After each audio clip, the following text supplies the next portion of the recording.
They've had it, and in fact we had to recommission them because of the growth on the trains network, 300 million to 400 million passenger trips in the last 5 years. So massive growth. So what we've done is got rid of the sweat sets and replaced them with the brand new Waratah trains. We've already received 11 of those, and the rest of them will be here over the next couple of months. So, great news in terms of more reliability into the trains, because these old sweat sets broke down the whole time, and at the same time, for our customers, finally, relief in terms of getting rid of the old unair-conditioned trains. The trains that we're crushing have absolutely had it.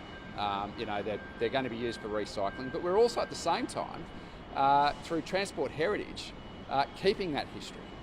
So Transport Heritage will be responsible for keeping many of the old S sets as part of a record of the fleet that we've had and the benefits they've delivered to customers. But there's nothing worse than sitting on a train in 40-degree heat without air conditioning. We're now doing away with that. We had to unfortunately put them back on the tracks because of the growth while we got the new trains. The new trains have arrived, and we're now starting to see air conditioning right across the network. Yeah, look, we are having to use 11 of them for recycling purposes because they've had it. The rest will go to Transport Heritage, and anybody interested can go to them.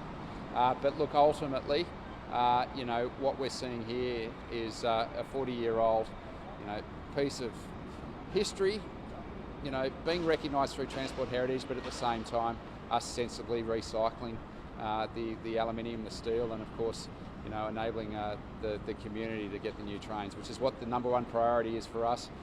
These trains broke down every 11,000 kilometres they travelled, and that caused chaos across the network. So as a Transport Minister, I'm very pleased that we're being able to deliver brand new trains which have the reliability in terms of delivery, much greater comfort for our customers in replace for 40-year-old sweat sets.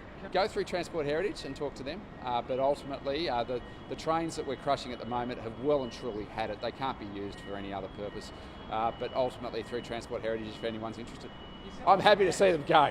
I'm absolutely happy to see the back of these trains because they broke down all the time, and the number of letters I got from customers, particularly from places like Campbelltown, complaining about the lack of air conditioning on the trains, phenomenal. So, people of South West Sydney in particular are going to benefit from the new air-conditioned trains, particularly the T3 line, and that's why we've made sure that it's prioritised in terms of delivering the new trains.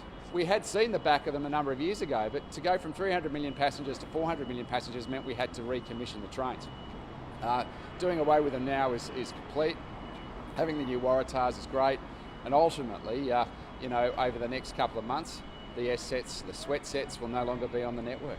Yet to make any determination about future purchases, but we have just quite literally delivered one of the quickest train procurements in the world with the purchase of these 24 trains within a 2-month period. We've got 11 on the tracks already. Another 13 will be commissioned in the next couple of months as they go through their safety testing and commissioning.